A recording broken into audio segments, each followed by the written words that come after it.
This is Pretty Much Pop, a culture podcast presented helpfully here in reverse chronology. Today we're discussing the films of Christopher Nolan in light of his latest Oppenheimer. I'm Mark Linsenmeyer, realizing that my greatest triumph has been my greatest mistake. I'm Al Baker, frequently self-indulgent, but usually worth it. My name is Sarah Lynn Bruck, and I've had so little sleep lately. I'm not sure what is a dream and what is reality. Lame. My name is Lawrence Ware. I'm sorry. My name is Lawrence Ware, and I just want to watch the world burn. Hey, folks, it's the beginning of our, did we say season 4? Yes, season 4. So to start it with a bang. Welcome. Yeah, we're trying to do video here. So if you're just listening to this, there should be a link from the post associated with this at prettymuchpop.com that will take you to the video link, and you can see our glorious faces as we contemplate this this filmmaker who's a very visual person. Absolutely. Sure he is. Mark, are you drinking vodka? Like, what are you doing? Are you drinking vodka out of a Christmas cup? What's going on there? Yes, I have a Christmas cup, but it is just water. It looks like vodka. But I do feel like I'm a little in the drinks. spirit of some of the characters in these films. I know Sarah's drinking water. I know she's a runner. Al, as a person in the UK who does not like to go out to films, did you actually get to see Oppenheimer now that we gave you an extra week to do it? Or I did get to see Oppenheimer now that you gave me an extra week to do it. I'm really glad I did. I think it's probably my favorite film of his, maybe second, but it's a really, really good one. Really? And I think it's a really interesting Christopher Nolan film as well. It's got it leans heavily into some of the things that he does very well and backs dramatically away from some of the things that he does very well, but it's still kind of annoying sometimes. Do we have a thesis, a hypothesis that we want to go with today, other than some people think that Christopher Nolan is just visual and kind of gimmicky in his plots and so overrated, but most people seem to feel like he is a visionary. Certainly this latest film, Oppenheimer, for a film to be this long and yet be so wonderfully edited, to be so gripping, so visually stunning. You know, I wasn't expecting that I would want to see this in the theater. It's only because we did this episode that I went to the theater, not only because I just don't want to see 3-hour movies in a theater ever, but just, you know, it's a historical drama. Why would I care about that? You know, other than the footage of the test explosion, which I knew that, but even with that aside, I still, just his directing style, I would have wanted to enjoy this on a large screen. And then listening to podcasts about it, now I feel like a dope that I didn't go to the IMAX. You didn't go to IMAX? Yeah, that was my question. Did you guys see this in IMAX? Who saw it in IMAX? I sure did. I did. Yeah. I guess just me. I guess it's just you'll be talking about. No, I did too. What 1/4 of extra movie than we got to see? Is that how it works? That they add some to the top and the bottom of the screen? No, it has to do with the quality of the picture and like, so it was shot in IMAX. Like it was formulated for IMAX. And honestly, I think that it takes for it to be a historical drama, it's really visual, really kind of striking. It takes advantage of the fact that it's in IMAX. And so I think that you who did not see it in IMAX are really missing out, because you're really missing like the depths of what he's trying to do with like the sound mixing and all that stuff. He uses it to his advantage, very much so. Did anybody see this in 70 millimeter? I did not. I had no option for that. Did you see it in that? No, yeah, we couldn't get tickets. Yeah, I didn't have the option for that. I heard it looked amazing, but I just didn't get a chance to do it. Yeah. I found a lot of the sound stuff really distracting in IMAX, just because it's like I could feel my seat shaking at some parts of the movie and stuff. But overall, it was what?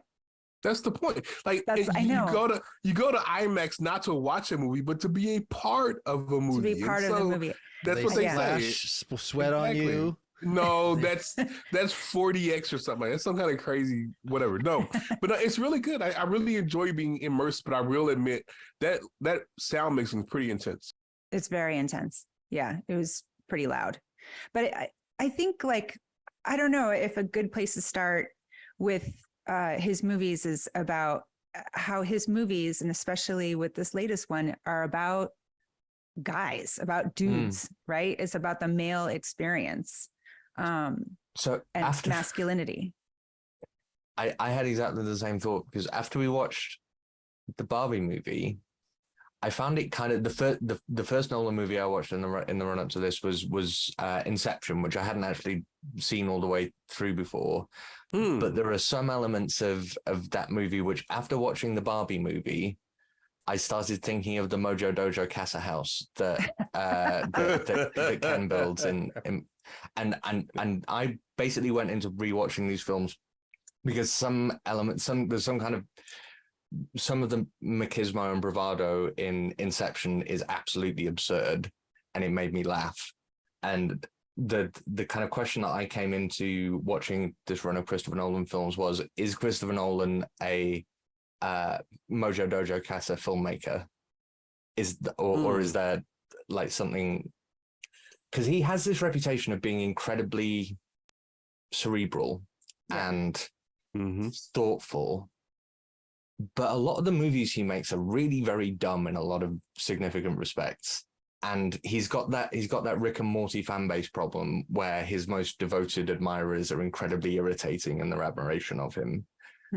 Especially around Inception. I remember when that came out, it couldn't move for people telling you that it was far too complicated and beautiful a thing for anyone to fully understand the majesty of. So and that's why Oppenheimer I thought was incredibly interesting, because that is a very, very, very smart movie. And there's very little in the way of like absurd bravado or machismo, apart from the way that women are handled in the film, which is like, to say they're disposable is barely like that's probably overstating it. They're hardly there.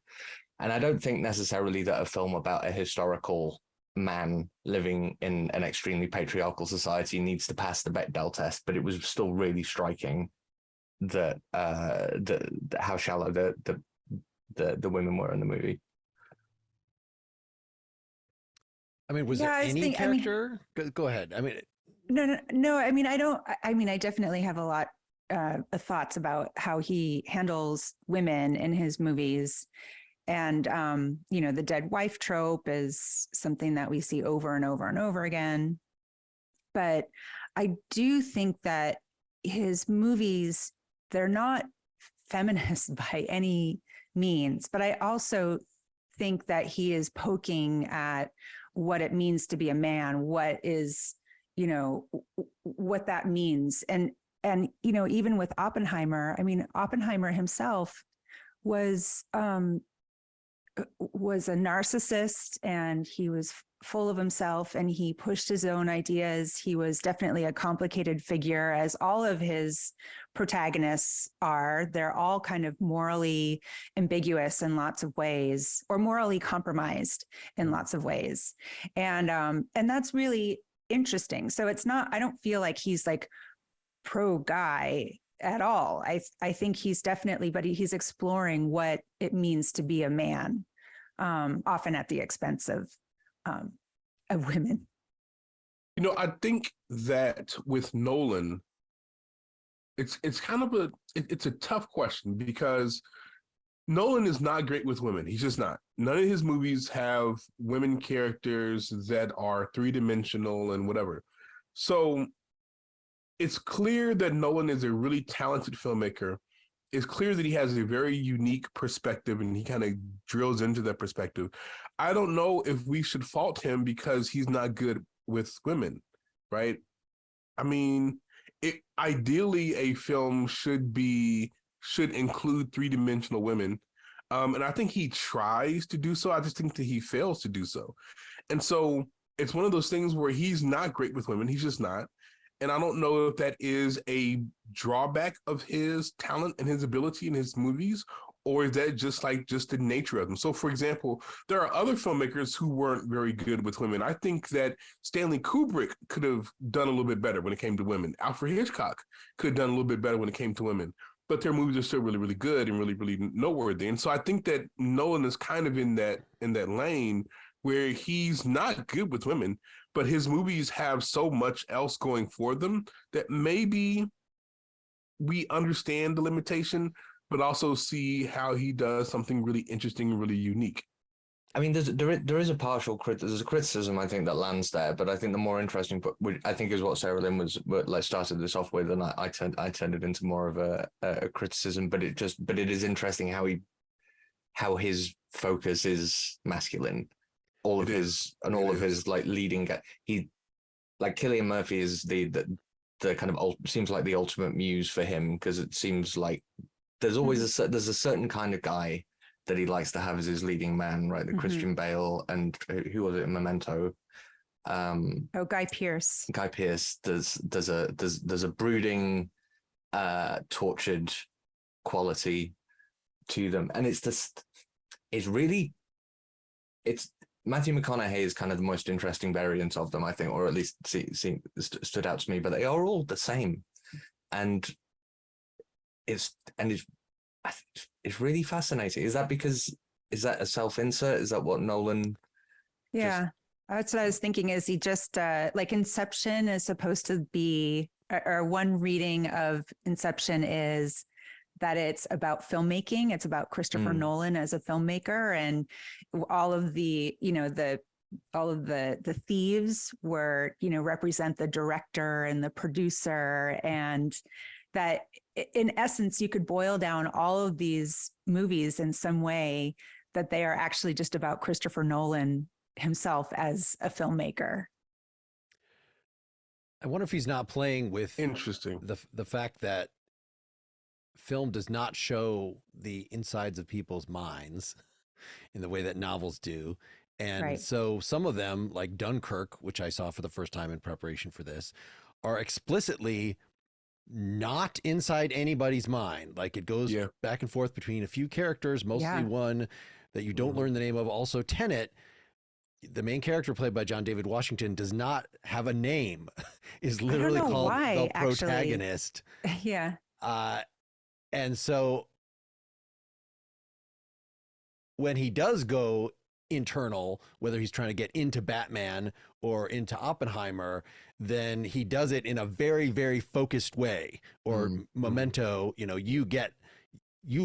living the life because of the sequence in which it is shot of, as close as an external observer could get to that character with these memory problems. Of course, I guess you'd want to just watch one segment at a time and then drink a lot and then watch one more segment. If you actually want, so we can't do it for real, but we want to come close. And I just thought in Oppenheimer that nobody else is getting the treatment. Nobody's three-dimensional. It's not just, Oppenheimer is himself, that we get to look into his eyes many times, but everybody else, even the villain of the piece,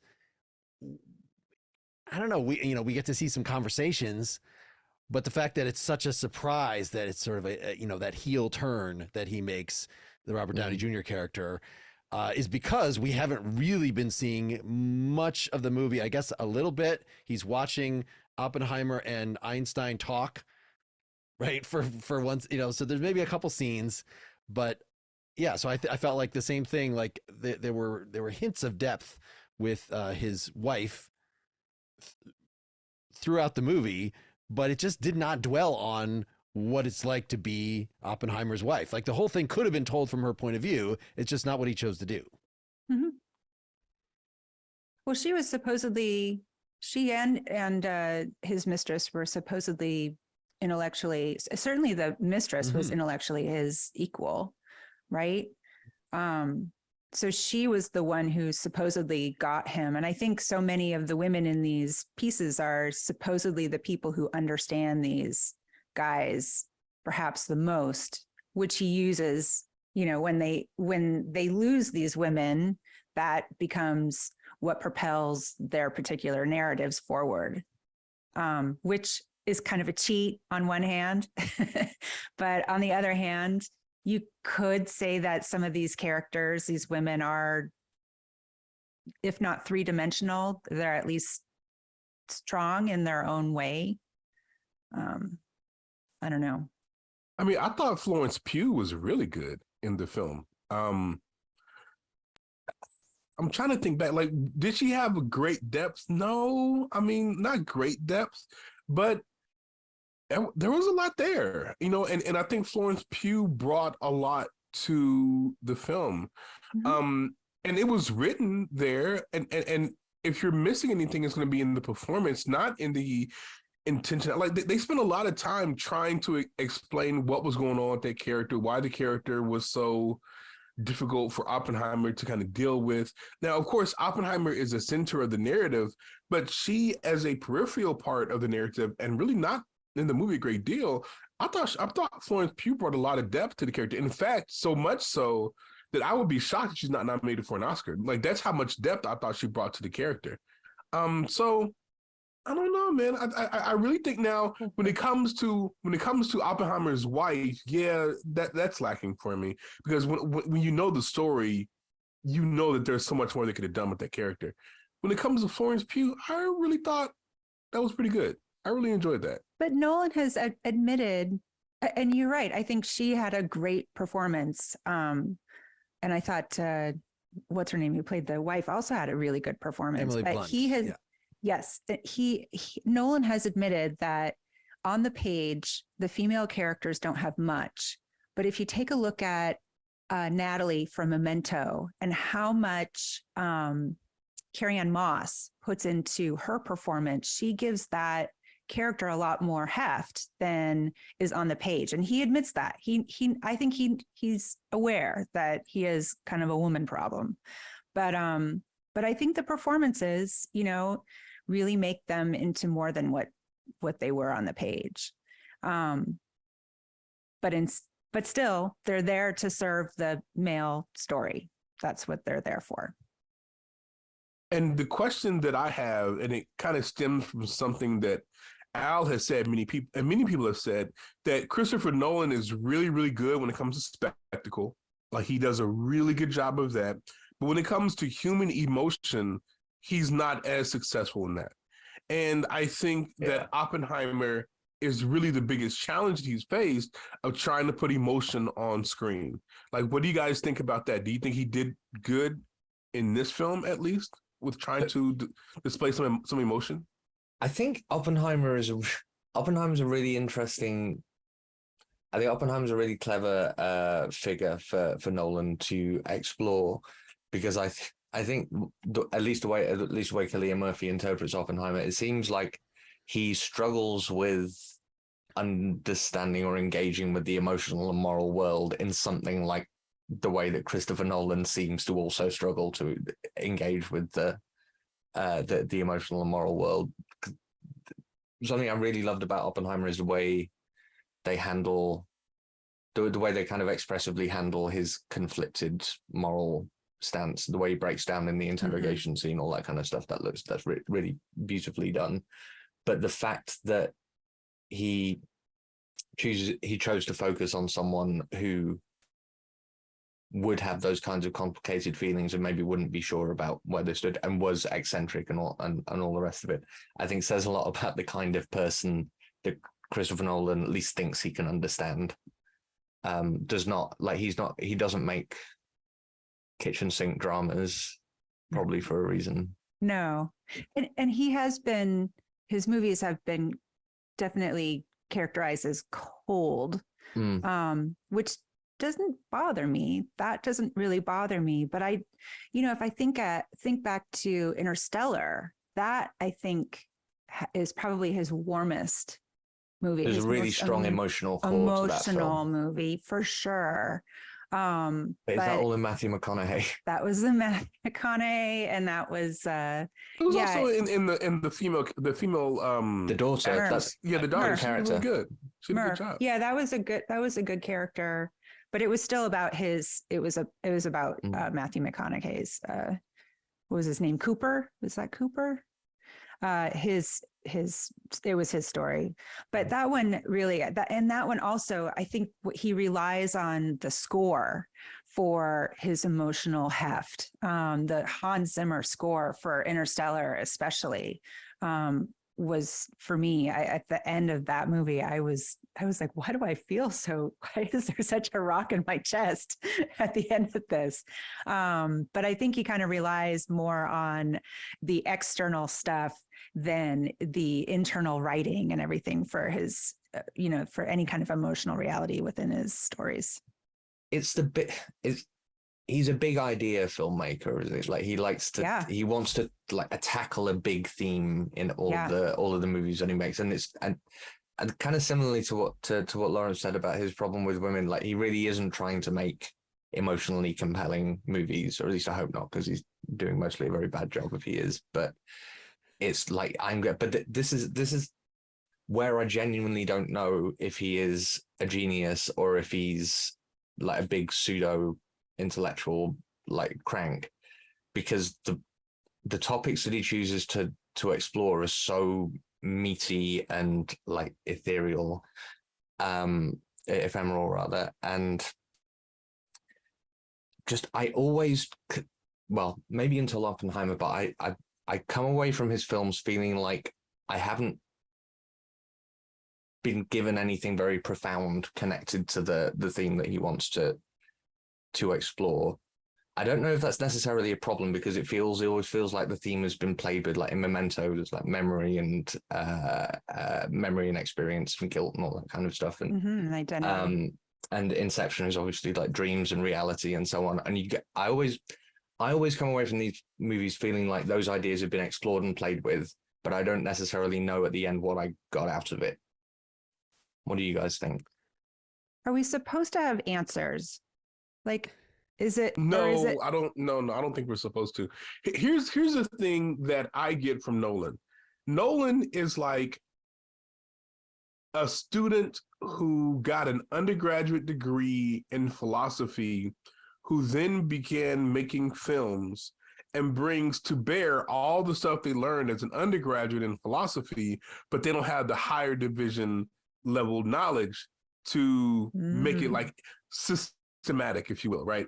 And so here's the thing. So people who watch Nolan films and oftentimes are bored, they tend to be philosophical thinking people, right? They tend to be people who are like, oh man, what Nolan did with Inception, man, I've read better than that in my sci-fi. I've read better than that in the philosophy that I think about. Or whatever Nolan was trying to do with the moral complexity of human nature, oh, I've read better than that in, intro to ethics or something. Yes. Yeah, anything good. And so the thing here then is that people who have not been exposed to that grand history of literature and the grand history of philosophy are going to be like, holy crap, did you see this movie? It revolutionized my mind. When in reality, we've been dealing with that for years in philosophy. So here's the thing. So Nolan is really good at giving like freshman level philosophy movies, but you're not going to get graduate level philosophy movies a la Kubrick, a la 2001: A Space Odyssey, those kinds of films. You're not going to get that from Nolan, but you will get the lower level division. So the point here then is that I think Nolan is really good with ideas. He's really, really good with ideas. He's just not good at like bringing something new to the idea. And so the question becomes, are you comfortable with the fact that he's just really good at giving you a base level examination of this philosophical idea, but it's going to be very entertaining? Or do you need more, right? Do you need a more higher, more complex philosophical examination of the subject matter in film? If you need more, Nolan's not going to be the guy for you. I guess maybe Tenet is a good focus for this, because that's one that I'm not aware of anybody else using that idea of, here's some technology that allows certain people to travel backwards in time, but not in the way you think. You can still see them. They're still right in the room with you, but they are experiencing the world backwards. And so to them, the laws of nature are applying in the reverse of the way that they should. And they do end up then So you could, like in normal time travel movie, experience the same event several times. And like many time travel movies, they find out that, oh, you thought you were going to go back and change the past, but actually the present already takes into account that you were back there. So that, there's strictly speaking, no cheating when it comes to this. There's no way to change anything that's already happened, although I don't know if that's the right way to put it with that Mark, movie. you sound crazy trying to describe what's going on in that movie. Going on in you Tenet, sound all over the place. Yeah, I'm listening. Bottom line, do you know what went on in Tenet? I don't understand what's going on in Tenet. I have no idea. I could not explain it to you for the life of me. But I enjoyed the experience of thinking about these ideas and being on like a roller coaster. It was fun, right? But when you think back on it, is it a great? I mean, it's a great first time watching experience. I think Inception you can watch multiple times and really enjoy it. Dunkirk you can watch it infinite times. I think you can really enjoy it. But there are some of the movies that he makes, like think about Memento. The first time you watched Memento, you were so wrapped up trying to figure out like how it works that watching it once you know how it works, it's an achievement, but it's not as enjoyable, right? Like watching Christopher Nolan films multiple times, they won't all work that way. I think the Dark Knight trilogy you can watch multiple times, but not all his films you can watch multiple times. I think Tenet, I really enjoyed it the 2 times I watched it. I'm never going to watch it again. I think twice is probably because I hadn't seen Memento again until yesterday, since many years ago, and I remembered it very clearly. And the end did not have the emotional punch that it did the first time, right? But I still thought it was thoroughly enjoyable, and absolutely, as a watching it just the second time to sort of see behind the magic trick, I think is fully warranted. Well, there are certain, how there are certain books or movies that you can watch over and over again and see something different. Maybe your age, you're older now, and that experience of that piece of art is different. And I think you have a good point that's how I feel about Lawrence. Texas Chainsaw Massacre. That's how I feel about Texas Chainsaw Massacre. The more I grow, the deeper it gets. The beloved childhood favorite of yours. Absolutely. I'm sorry. I can say I've never had that experience, but I think actually, Lawrence, you have a good point. Like, I don't know, like if the rewatchable, I rewatched a lot of these movies, and I saw Memento when it came out, and it was mind blowing, I was 28 or something when it came out, and it was so much fun. It was such a fun movie, and it was still an enjoyable experience watching it again this week, but it wasn't the same at all. And I wasn't really getting anything new from it that I would after, rewatching, I don't know, something else, 2001, or something like that, that you could rewatch again and get multiple messages from it. You, Sarah, got me to watch Insomnia by bringing that up, which I was not on my list because he didn't write it. But, he didn't. He was a director for hire on that one. It does. But he brought a lot. He brought a lot to that film. He really did. Yeah, it has the feeling of one of his films, and of course, Al Pacino is an acclaimed actor, but I felt like he was chewing the scenery in a way that Al Pacino does that Murphy, for instance, does not do. And so you could see how much, yes, he relies on his actors to sell this thing that I don't know if it quite worked. It was enjoyable enough. I mean, just seeing Robin Williams as a oh man, yeah, a villain, creepy was murderer.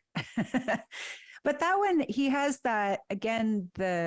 He's playing with identity and that morally compromised character. He does bring something of himself to the table to the story that he didn't write.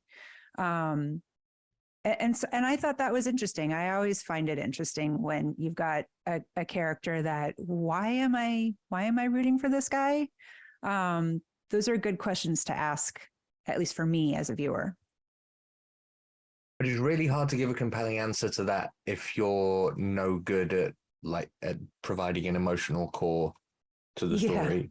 Like as we brought up Interstellar, and and it is really remarkable how Matthew McConaughey's character there is the only lead character I think out of any of these movies that I really kind of rooted for. It's amazing how little I gave a crap about Leonardo DiCaprio in Inception, even which really sucks, because there's a big reveal about his wife at the end, which is a really neat plot twist, but because there's been no emotional depth to his character for the whole way through, it leaves you kind of cold.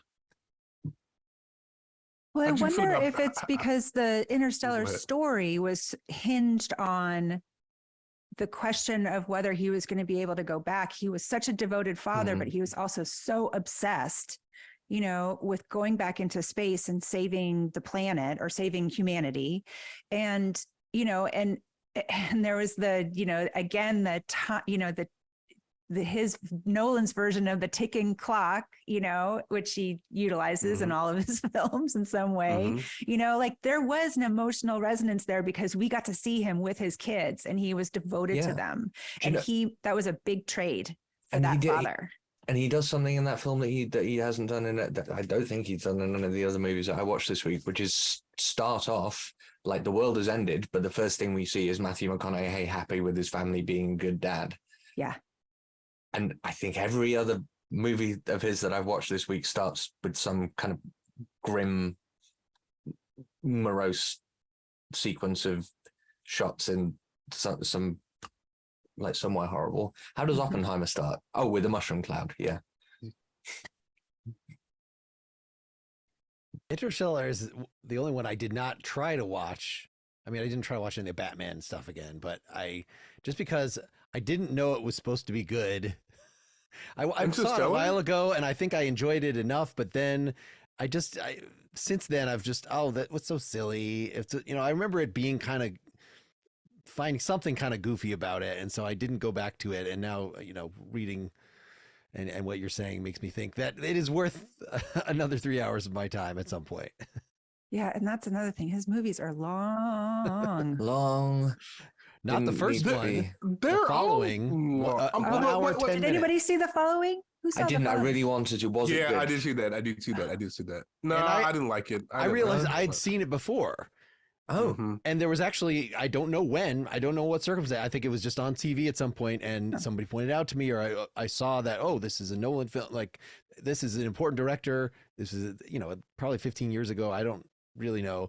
And it actually still caught me by surprise, the ending. It is another one that has sort of a twist within a twist. I mean, the acting is not good overall, and it's not wonderfully shot or anything, but you can see that it's the same, if you know in advance, you can see the connecting threads in the directing and in the twistiness of it.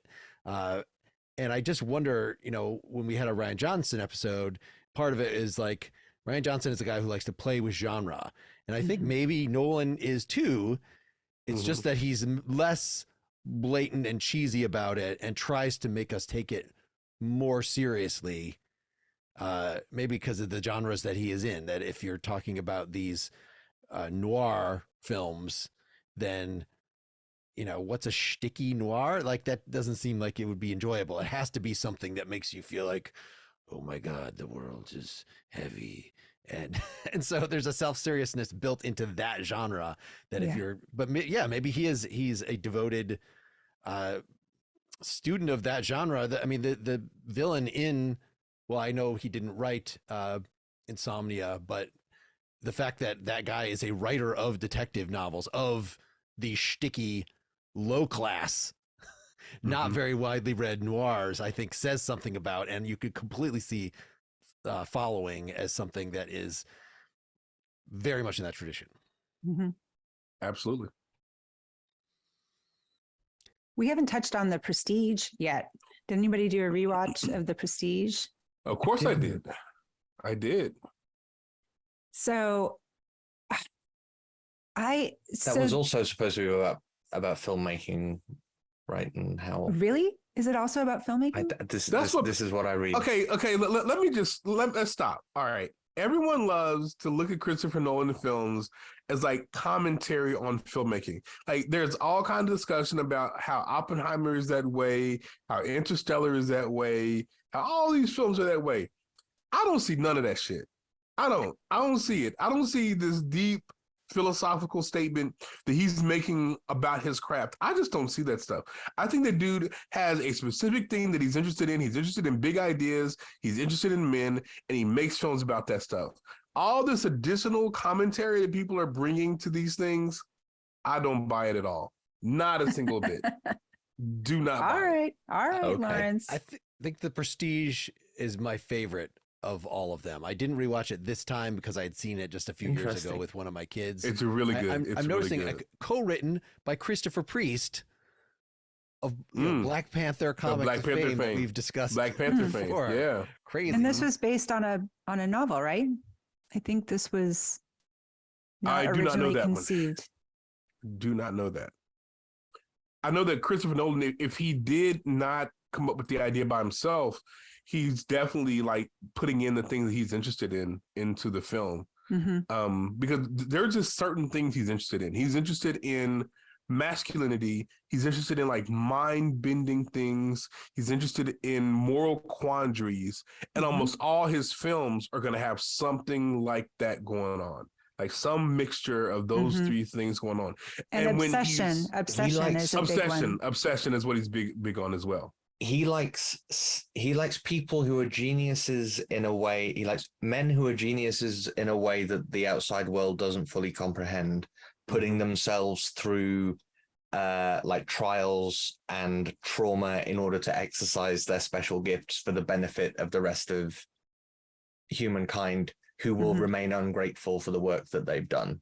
I think it was Sarah Lynn who said the word narcissism at the top of the podcast. Probably. It's one of my favorite words. Can I just tie something up? Christopher Priest wrote the original novel. It's not the same Christopher Priest that did the Black Panther stuff. It is an 80-year-old British guy. Okay, well then that's not my Christopher Priest. Okay, no. Because I was legit shocked. I was like, oh really? Did he? My goodness, that man be writing. But yeah, okay, that makes better sense. Sense. This is why I think The Prestige is about probably about filmmaking, because the big kind of horrible twist at the end is like all these people, the audience who are like enjoying this fun show, they have no idea of like the gruesome human cost of what goes into like producing this bit of fun. I think that screams like commentary on filmmaking to me. Sure. So such a sacrifice. Yeah, I mean, I like The Prestige. This one though, I think was the least nice to women. It was Oppenheimer, pretty awful to women. I mean, you think so? I think Oppenheimer was like a bad guy with women. I think he certainly was not, and so maybe it's just him reflecting the story that. Sorry, were you talking about The Prestige or Oppenheimer? The Prestige. I think The Prestige was. But it has. They both have a neglected woman who kills herself because they do. We have the dead wife. We have two dead wives. And we have Scarlett Johansson, who's like going back and forth between the two. And I'm like, what the hell are you doing with either of these guys?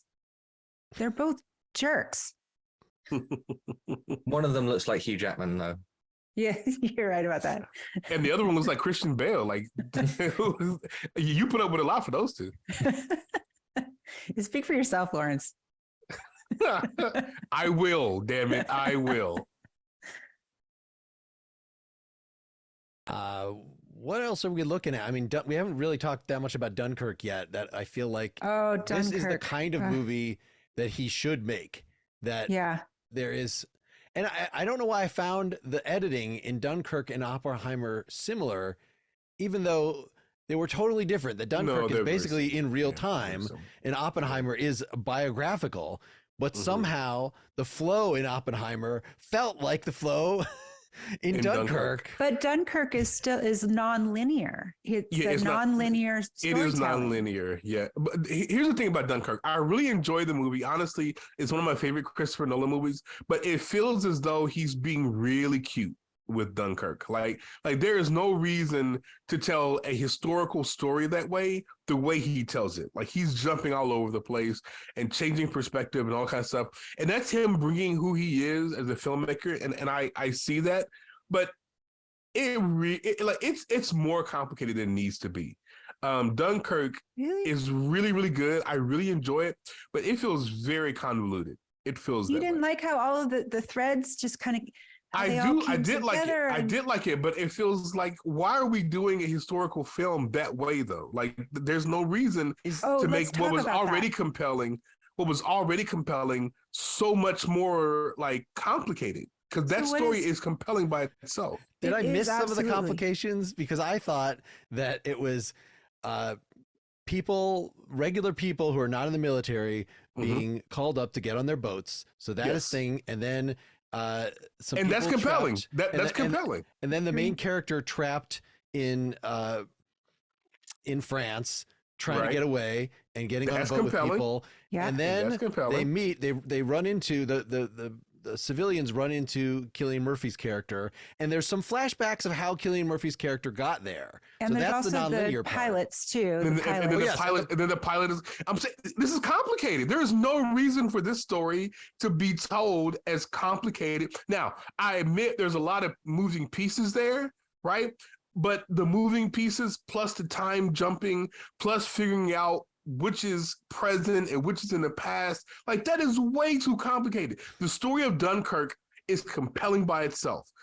Adding that additional layer of complication, I think, hurts the story. Oh, I disagree. I think that there isn't just one story of Dunkirk. I think there's an infinite number of stories about Dunkirk. I think that's what made it so good for me, was that this wasn't, they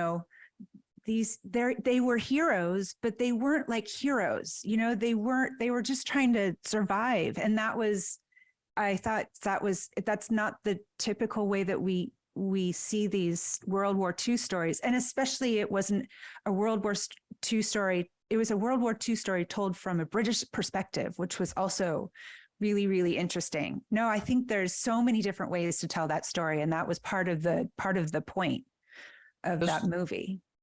Does Christopher Nolan get away with being able to say that because a lot of the movies he makes are exploring confusing topics or subjects or themes, and like you can see a reason why you would want to make a movie like Dunkirk and deliberately make it like an assault on every sense the whole way through, and like want to have people come away from it feeling bewildered. Is that an excuse that Christopher Nolan can use, or do people still need to be able to follow the plot? This again was a problem I had with Inception, right? Because if you're saying if you're exploring something complicated, that's great, and it's okay to make your audience confused, but you still kind of have to be able to follow the plot to get much out of it. Are you saying that Dunkirk was hard to follow? Yeah, I think a lot of his films are hard to follow. To be honest, it was. It absolutely was. I love the movie, and it was hard to follow. I either completely followed it or I missed the fact that there was things that were hard to follow about it. Well, it was definitely a confusing time. I mean, he sort of like, airdropped us right into the experience, with, again, we don't learn any backstory about any of these characters. We're just dropped in there. And that was part of it too. And that is a confusing place to be. It felt very confusing. That poor kid. I just kept thinking, oh my God, that kid is the same age as my daughter, and this is what all of these kids were going through at that time. I mean, that was just a terrifying narrative. Good grief. You're talking about the actual the soldier kid, as opposed to Barry Keoghan, the now more famous Cillian Murphy lookalike. Anyway, but who played the teen who was on the boat. Yeah. Oh, yeah. No, I'm talking. Yeah, I'm talking about the original. The very first story that we're exposed to is the kid who's like the one lone survivor of that initial attack before he ends up Whitehead on the beach. as Tommy. So the internet tells me. as opposed to Tom Hardy that I didn't realize was in the film until it was over, because he's the guy in the plane and he has a mask on the entire time. And so, but you can see those beautiful lips. You can see those beautiful lips. You know those Tom Hardy lips anytime you see him. Why's Tom Hardy's face always covered up? But those lips, the lips are in the Batman movie. The lips are covered up in that. Half his movies, you can't see his beautiful face. Y'all laughing? That man has a beautiful face. I don't care. He really does. You are correct. He does. We can agree on, Lawrence. I'm happy that we agree on that, even though you're dead wrong on how good the movie Dunkirk is and if it makes sense. Okay. What else we got? Batman. I mean, I didn't re-experience. Yeah, have we talked about I do not know what to say about Batman, because Batman was so universally beloved. Everyone loved that film, at least the second one. The third one I think is actually the better one. I really enjoy the third one better than the second one. But that's just a personal preference. But people love that film so much, those films so much, and I have no idea what to say that has not already been said about those films. Well, what about just the fact that a reboot of a superhero franchise was kind of at the time unheard of? I mean, Joel Schumacher killed it like 10 or 15 years earlier, right? And then he rebooted it, and he wasn't, connecting the storyline between the Tim Burton ones or anything like that. He wasn't doing anything like that. This was an origin story. And that was kind of the first time that anyone did that. And I know that this has been said before, but he truly made it a Christopher Nolan film first before it being a superhero movie. It really has his fingerprints all over that movie. All over. I wonder how much Christopher Nolan as a filmmaker was inspired by Tim Burton's Batman movie, because it feels like that probably came. How old is Christopher Nolan? That probably would have come out at a pretty. I don't know. He was born in 1970. Yeah, so he would have been, because the tone of Tim Burton's Batman movies basically sets the template for the the Nolan Batman movies are definitely Nolan movies, but they are tonally there's a real through line between them, and it's part of what makes them such a good fit. You think with the Burton movies, or with the Burton movies? Yeah. You don't think it was more a reaction to? I thought he was throwing that away completely. That was we're not going to make comic book movies. We're going to make serious dramas that happen to, serious crime movies, but that just happen to have this, those are different. But the first two, like Batman and Batman Returns, aren't particularly silly. Like they're campy in certain elements, like the costumes and whatever else, but they're noir flavored. They are very, very heavily. Definitely noir flavored. Definitely that. Yeah. Right. Yeah. It honestly, maybe that's just Batman is noir flavored. That's just he's the creature of the night. Like you can't avoid that. But then there's also Sunny Batman. What would that even be? But before Tim Burton, Batman was Adam West. Like in the popular imagination, Batman was Adam West. So you didn't ask the dumb question that there's already an answer to. Yes. What would it be? It would be Adam West. Okay. It would be Adam West. Absolutely. Yeah. No, that's true. And I think he even took Chris Nolan took Gotham, which was New York in the Tim Burton movies. He moved it to Chicago. It was he definitely did. Yeah, he definitely did. Which I thought was pretty cool. And you can really see that in the, in the scene and the you can see it in the architecture and stuff like that, because you take it away from New York and you're taking it away from oh God, why is the name of the typical architecture in New York escaping me? What was that? Skyscrapers? Is that what you... Yeah, no, I know, but he's got skyscrapers in Chicago too. Yeah, but they look different. Don't ask me why. Yeah. I thought New York was supposed to be Metropolis in DC land. Am I just wrong about this? That in official DC lore, New York and Chicago still exist alongside Metropolis and Gotham, that these are just different cities? Or is one? I think he based it on Chicago because that's where he's from, or that's where he lived for a while. Well, he based part 2 in Chicago. Part 3, for the record, is in Pittsburgh. That it's in is Pittsburgh. Yeah, if you pay attention to part 3 and you see like they go to Pittsburgh Stadium and they're black and gold and they're in Pittsburgh because of the rivers. Like part 3 is definitely Pittsburgh. I guess whatever's the worst city, Detroit is where. What number 4? What is the new Is the new Batman in a particular city? This is I don't know. Not on. Oh, the new to, one. Yeah, it needs I to don't be know. in Milwaukee is where it needs to be. It needs to be in Milwaukee is where the new Batman should be. They haven't tried coming to Philly yet. So it's good for me. No one wants to go to Philly. Philly is trash, a terrible city. Philly is not trash. Philly rules. Even though it's so freaking hot here this week. Good sandwiches in Philly.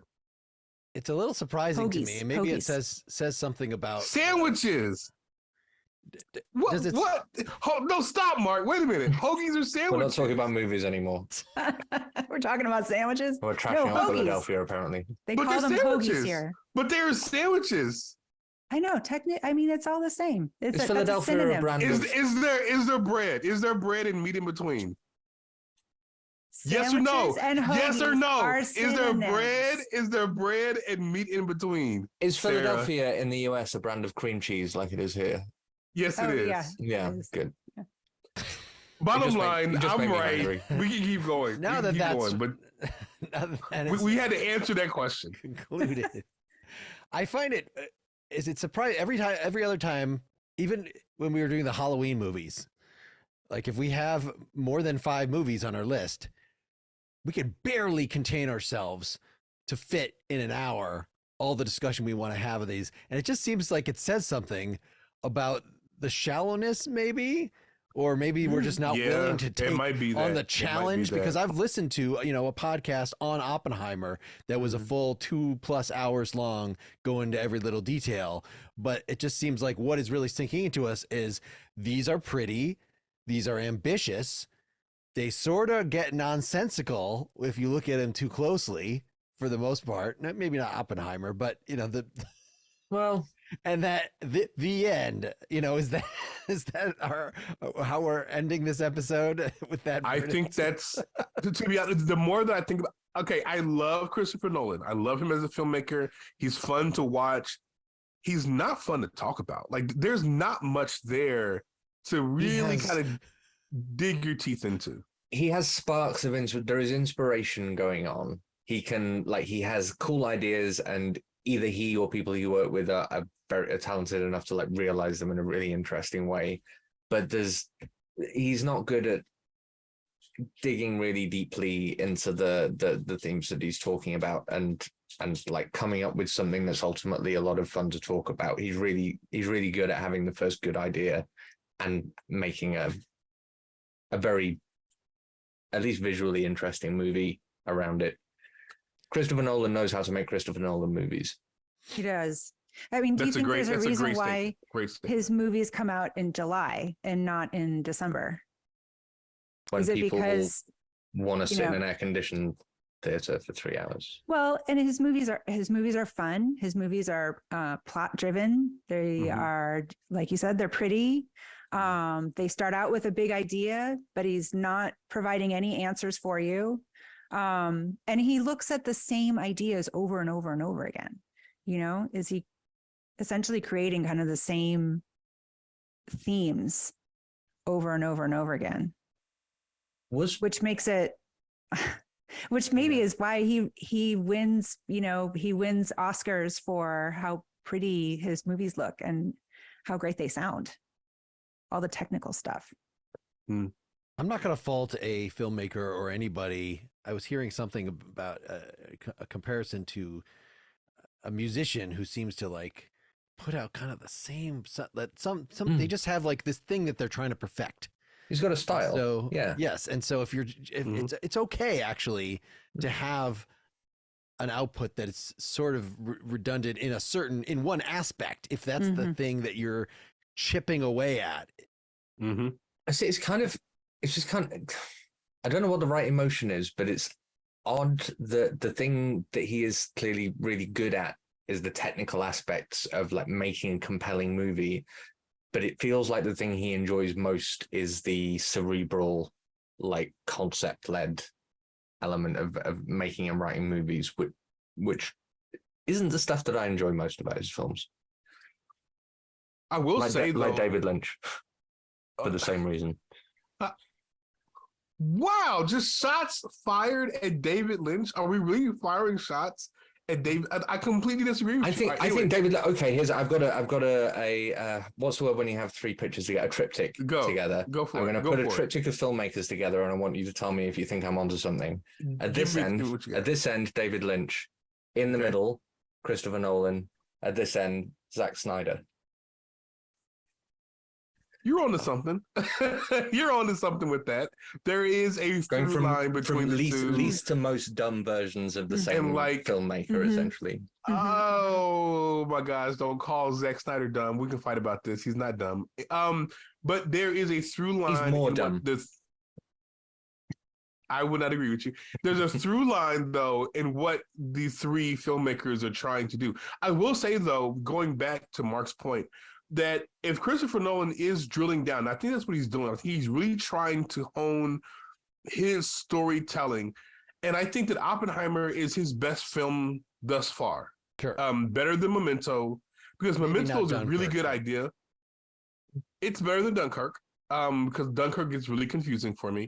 Okay. I think that Oppenheimer is confusing, but confusing in a way that makes sense, if that makes any sense. I don't know how to say that better. Like, he's very confusing in the storytelling, but he does like play with like film stock to let you know this is a black and white, and so these stories are aligned. This film is like very crisp, and so these stories are aligned, and this film over here is like antiquated in the way that it looks, and so these stories are aligned. Like, he helps you out much more in this than he did in Dunkirk. That's the reason why I say this one's better. But I will say that this is the best film he's done so far, and it seems like he's getting better. Tenet, I think, didn't succeed. It wasn't always successful, but it was good. Like, he's getting better and like not making really dumb films that don't say anything. Now he's getting into an area where he's making films that are really smart and they're saying something interesting. Whereas, not Interstellar, although Interstellar was kind of dumb too. But that Dream movie, watching it was great experience. Thinking back on it was dumb as hell. It just was, right? And I'm also trying to think about Memento. Again, I love Memento, but if I then think of it through the point of view of the Carrie-Anne Moss character, or the Joe Pantoliano character that had been fooling him, or even what was really ultimately disappointing to me is how I felt about the decision. Sorry, I'm going to spoil a little bit, but the decision that the main character makes in the very end of the movie, that I'm going to basically lie to myself. No. Oh anyway, my gosh, don't tell anybody that. Don't tell anybody that. Come on, man. All right. I think I said enough for people that know what I'm talking about. Memento I did not feel that was spoil emotionally. Like, that movie's 20 years old. Come on. No, but Memento is so reliant on plot. If you mess it up, that movie is ruined for people. Don't mess it up. I just feel like that they've had a lot of time to get to see that movie. The motivations of the wait. A lot of people know. Stop, Mark. Stop. Wait a minute. I can say enough that they did not make a lot of sense to me. That's okay, good. all. You're right. I'm saying, in terms of, is this a dumb movie with a great concept? Maybe it actually is. That when it comes down to the meatheadedness of all the characters, like, you're just trying to figure out what's going on and piece things together, and it seems so brilliant from that point of view. But once you get over that, I'm not actually sure if it's as psychologically rich as it needed to be. You're right. For a movie that I love. Sarah and Al, just because a movie is old does not mean that you can't spoil that movie. Paths of Glory, for example, that is a very spoilable movie. I would never spoil that movie because people probably haven't seen it. I would venture to say, outside of hardcore Christopher Nolan or film heads, a lot of people have not seen Memento. Like, a lot of people haven't. It is not one of those movies that you think of as like must see. Like, why not? I appreciate that you care about those people's feelings. I do. I care a great deal. I do care a great deal. What do you think? I care more about the people whose feelings would be hurt if we didn't cover the depth and intricacy of the plot. of the ending in Memento with the kind of critical depth that only Mark Linton-Meyer can muster. I mean, at least it's think like of those say there's a people. spoiler coming, spoiler warning, you know, walk What do away you- for like 5 seconds or something. What do you think? So, for someone who hasn't been introduced to Christopher Nolan movies yet, what should be their first experience? Definitely Memento. What's the first movie that you would introduce them to? I would say definitely. Yeah. I don't think so. Memento is so complicated. Not. Come on. Probably The Prestige. The Prestige is a good Probably. shout. You know, I think that might because with The Prestige you get the mixture of like his storytelling technique. You also get like how good he is with actors. He is very good with actors, and then you also get like the stuff that he's interested in cerebrally. Because with Memento, you don't get exactly what he's interested in that film. Like that's that could be a straight up noir tale. Like you don't get with the kind of things he's kind of taken up with. So I think something like The Prestige is the way to go. The Prestige is the way to go. I don't know. I think Memento would be a really good. And that was my introduction to Christopher Nolan. So maybe I'm just speaking from my own experience. But I think you do get some classic Christopher Nolan tropes that he revisits over and over and over again, starting with Memento, and especially just like who you are. You know, he is exploring like, who am I really? This is a character who has no idea really who he is. He cannot make new memories, you know, and that is something that he has talked about, that some type of existential crisis throughout. I think that is a big through line for him. Who the heck am I is a question he keeps asking over and over again. And I think Memento does something. I think Memento has a better, tighter, more coherent plot than probably any of his subsequent movies. I think it's easier to follow than almost anything else he's made, even though it's like deliberately confusing because of the conceit of the film. But I think I watched it a long time ago. I don't remember ever being confused by it. Does the color portion that goes backwards, and then also the black and white portions that go forwards. Like that one. I think I would definitely start with Memento for somebody. It's the one, right, that it's sort of like M. Night Shyamalan is known for the twist. So if you say, how do I introduce someone to M. Night Shyamalan? You don't show them something that doesn't have a twist. Like that's sort of the point of the dude. And so similarly, has he ever made anything that doesn't have a twist? I mean, they're everything has a twist with M. Night Shyamalan. We can discuss him. I don't think Avatar: The Last Airbender has a twist in it. It does. Shockingly, it's terrible. Then, that's the twist. He took a great thing and he made it terrible. That's the twist.